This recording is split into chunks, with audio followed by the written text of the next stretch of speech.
my friends, and welcome back, everybody. Happy Monday. I'm Tom, and the Colorcast is on the air now for the 15th of February, 1999. Dennis Prager of ABC Talk Radio is here tonight, my pal from Los Angeles, and Craig Kilborn, broadcaster and former sportscaster, who will take over as host of this program on the 30th of March, 1999. And I want to talk to you about that for a couple of seconds here. You know, when I was a kid, my father always told me to tell the truth. He said, you know, the great thing about telling the truth is you don't have to remember a lot of things. You know, you start making up stories, and all of a sudden you slip up because you can't keep it all straight.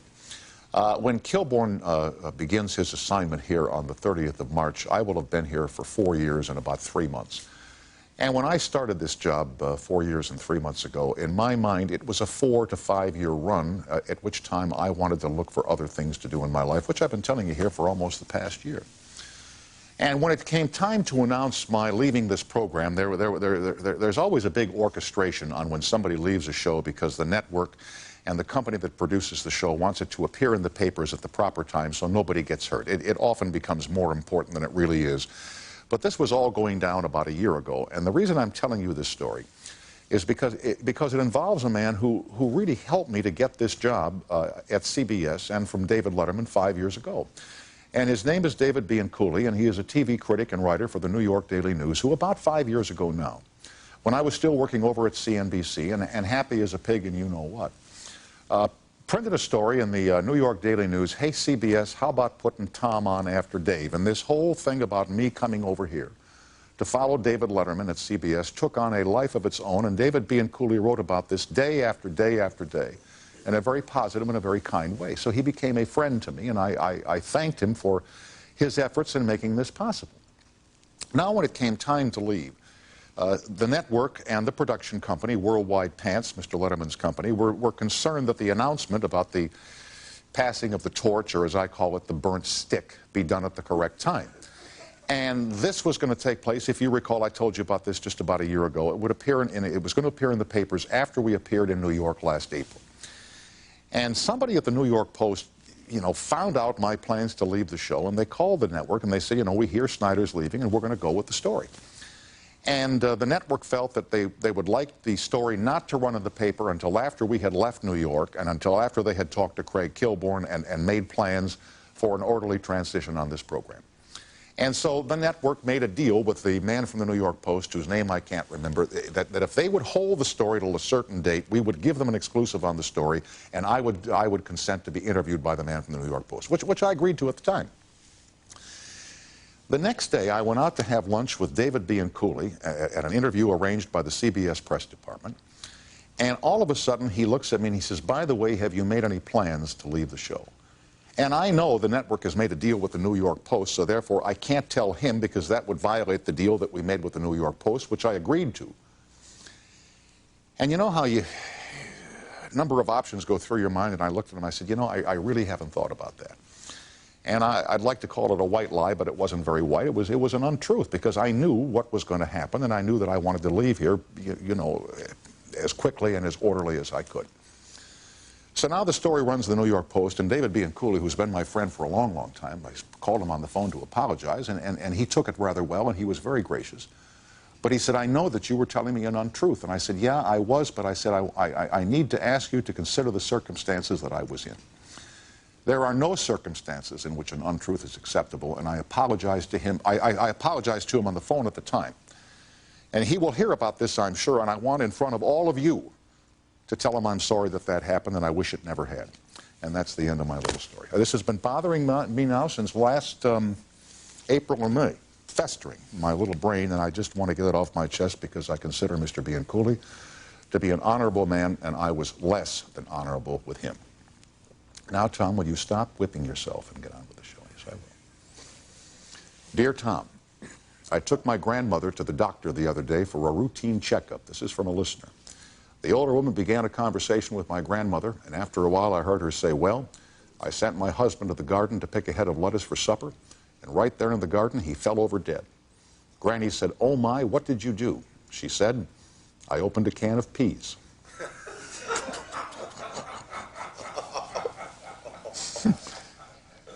Carolyn, thank you very much. Dennis Prager is here tonight, Craig Kilborn, the once and future king, And you on the toll-free. I'm Tom. You're watching CBS, and thanks for catching our stuff as we fly it through the air.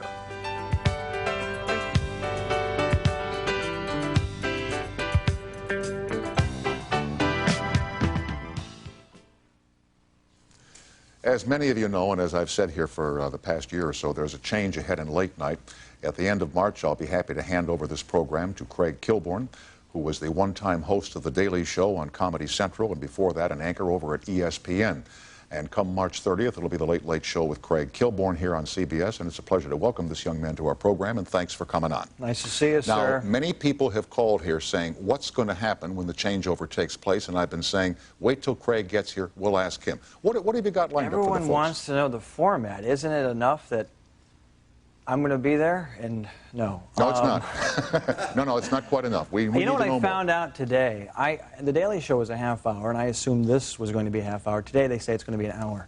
No, this goes on for an hour. And some nights, I can tell you, it seems like 3 or 4. Speaking of that, I'm tired tonight because I tried to watch the ESPYs, and that'll wear you out. Sportscasters should stick with sportscasting. Comedy should be handled by professionals. Absolutely correct. I'm going to get to comedy with you in a second. Before ESPN, I read today that you worked as a local sports anchor for a station up in Northern California in Salinas. Yeah, Salinas. And that one of your early assignments was covering the Gilroy Garlic Festival. Now, yes. I have a home in Northern California, and I drive through Gilroy, and I usually stop and buy some along the way. It smells. But what is the festival? What do they do there? Well, I was living actually in Carmel, and the market was Salinas, Monterey, Santa Cruz. It was a beautiful place. It was the 110 market. Almost entry-level market, but a lot of people wanted to live there. And the news director, Paul Miller, who is married to the beautiful Kirstie Wilde, used to be at KNBC. They live up there in Pacific Grove. He thought I was different as far as sportscasting. He would go to dinner with me. I enjoyed food. I still do.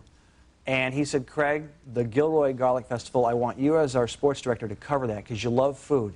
And it was decadent, including garlic ice cream.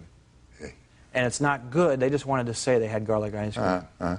So you covered that as part of your, but your main assignment was covering sports. Yeah. And so from there, did you make your way to ESPN because of your background in sports? Yeah, I sent a tape to an agent in New York, and I got the job at ESPN, and I was on at 2 a.m. live. I get to bed at 4 in the morning. And people would say, isn't that, how do you keep those hours? And I said, it's easier than what a Bryant Gumbel used to do. Now what he does, I don't know what he does. But nothing. It's probably, that's very easy. He's very well paid to do nothing. But he had to get up at 3, right, to get to the Day Show? Yeah, about that, 3:30, yeah. Speaking of food, can we mention that we had a nice dinner? At your expense. Thank you very kindly. Well, we wrestled over the bill. Tom and I had a dinner. You'll get a kick out of this. No one else knows what this means, but the receipt, I still have not turned it into Dorian.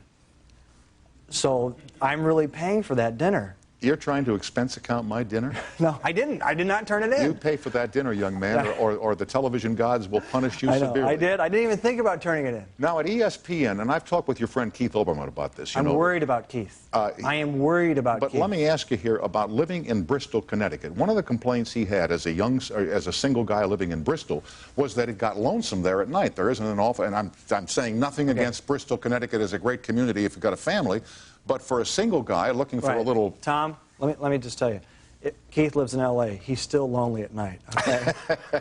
That's our Keith. He lived in New York for 2 years. He was lonely at night, okay? He's a genius on the air, and he's a friend off the air, okay? That's all I'll say. Now, how do you get from ESPN to The Daily Show? When I found out that you were going to be taking over the show here, naturally out of curiosity, I dialed up the Comedy Channel. Most people hadn't heard of me. And it's a comedy-driven show. Yeah. So how did you get from sports to comedy? Did you take comedic training? Did you do stand-up? Tell me about that transition. Well, the guy at... I don't know where he is now, a guy named Doug Herzog, but he used to be the president of Comedy Central. Yeah, this is the guy that said, I'll never let you go to you. Right. Yeah. And he saw me on ESPN, and he found me very attractive or something like that. It's kind of muddy is the reason he picked me. But I did, out of college, live in Los Angeles. I lived in Venice, and I took improv classes. And I wanted to do something comedic. Okay. I wasn't sure what it was, and there's really no system here in Hollywood. I don't want to frustrate some of the young actors, but I wanted to circumvent the whole thing, so I went into sports. I went to Monterey, to ESPN, to Comedy Central. Now I'm back. But it was so frustrating because when you're trying to act or do something comedic, you'd say to your friend, "How are you doing?" Well, I got an audition, I got a call back, and that was encouraging. But now, that was 6 months ago, so now I need to get some new headshots. Whenever things are tough, you get new headshots. And Photographs, those are. yeah, and that was supposed to help your career turn around. And they're mostly waiters and waitresses. But did you play comedy clubs at all? You said you had some training in it. Did you play the clubs? Do stand-up? I never did stand-up, and it was something that I didn't want to do. It was in the late '80s, and there was a stand-up boom, and too many people were doing it. I thought it'd be hard to get recognized. I certainly respect the art of stand-up. Some of the guys I really liked, like Bill Murray, has never done it, and there's some other people. So I didn't want to do it. And on the program, when you begin hosting the show on the 30th of March, will you have a monologue per se, where you will come out and do topical material? I noticed, for example, on The Daily Show, you did headlines, I believe. Right. So will you do something like that? I created headlines, Tom. So I will. The question was, would you be doing something like that? So I'll be bringing that with me. Okay. I will be doing. I mean, the people love the jokes. Let's be honest. Mm-hmm. I think there's more to life than jokes. I think there's more to late night than jokes. I think, but I'll be doing the jokes because they like the jokes. And 5 questions is, a little something whipped up. I'm bringing that with me. Okay. And like, will there be a house band here? Will you have like a band? No band. Small, intimate audience. Mm-hmm. Raucous crowd, hopefully. No sidekick. It's going to get lonely out there. It's going to get lonely out there, but we're going to try. And 5 questions. Take me through that. What was the genesis of that? Well, it's embarrassing. It was embarrassing. It's more. I wish Oberman, it's something he might do. I was new to New York, and I met a young lady at a bar south of Houston, one of those hip places. I should not have been there. And I was tired, and she was tired. And I said, "Well, I'll leave you alone. Let me just ask you 5 questions, and then I'll let you go." And we only got to 3 because she didn't like the 3rd one. First I said, "Have you ever been to Carmel?" Because I just moved, a couple years ago from Carmel. I said, she goes, "Yes, I visited." And I said, "What do you think of garlic?" Because you have to, it's a love-hate. You have to love it. You can't say, "Oh, it's okay." She loved it. I said, "What does peripatetic mean?" And she said, "What the heck kind of question is that?" And that was it. So it was basically 3 questions. But now, for example, had she answered all 5 questions correctly? She'd be in the green room right now. Yeah, it would have been. All right. Let me take a fast break here. We're chatting with Craig Kilborn, who will be hosting the Late Late Show here on CBS starting on the 30th of March. We'll be right back with Craig and you on the toll-free after this timeout.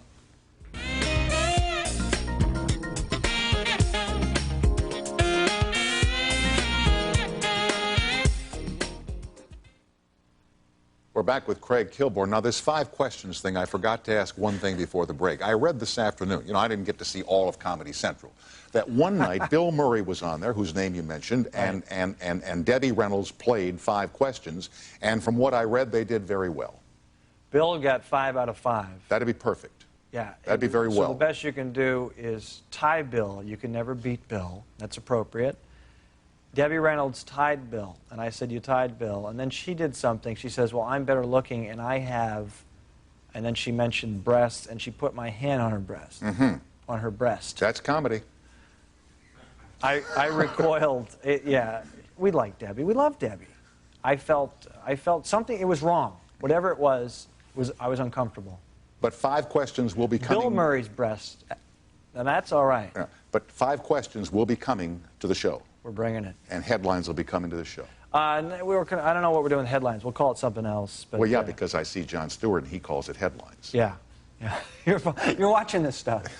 Yeah. I don't get the comedy channel where I live. I keep a close eye on everything. I receive the comedy channel where I live, but I don't get it. Here's Charles now in Columbia, Maryland. Hi, Charles, and welcome to CBS Late Night. Hello. Good evening, gentlemen. Good evening, sir. How are you, Charles? Quite fine. Good. What's on your mind tonight, sir? Well, my question was for your guest. What does he see as the difference between cable television, where he's coming from, to broadcast, where he's going to, other than the pay? I was touring The Office with my parents. And Oh, you mean here at the immense broadcast complex? Yeah, Right. Television City. And there was a poster of Tom Snyder, and it said, it had Charlie Rose, 300,000 viewers a night. It had Larry King, like 500,000, and it had Tom Snyder, 1.4 million.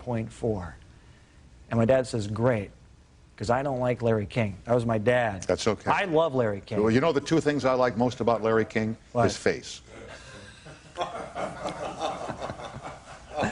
We love Larry, but I think there's the big difference right there is people can say things like Tom just said, and 1.4 million people hear it, as opposed to 500,000. Mm-hmm. You're about 300,000 or 400,000 short, but I'm going to let it pass. Oh, okay, the poster. It's okay. Okay, Yeah. 1.7 million. I'm wrong. Yeah. And the other difference, Charles, would be, I think, in terms of language. There are certain words that we hear on cable all the time, Charles, that we don't hear on Mother CBS. You know what I mean? Well, you know, the question would be, are the numbers going to equal out? Because, you know, on cable, they have a lot less viewers, and on the network, if you don't have, like, 80 million viewers, you're an abysmal failure. Okay, I don't know what he's talking about.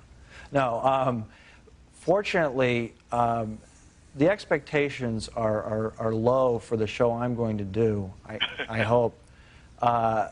You've been nice enough to ask your viewers to continue to watch. I hope that they're as kind to me as they are to you as they've been to me. Yeah, I don't know if that's going to happen. But it's, let me just say this. The critics sometimes, what happened 5 years ago with the great Conan O'Brien, I thought was unfair. They really attacked the man. I say to those people, don't feel obligated to go after me.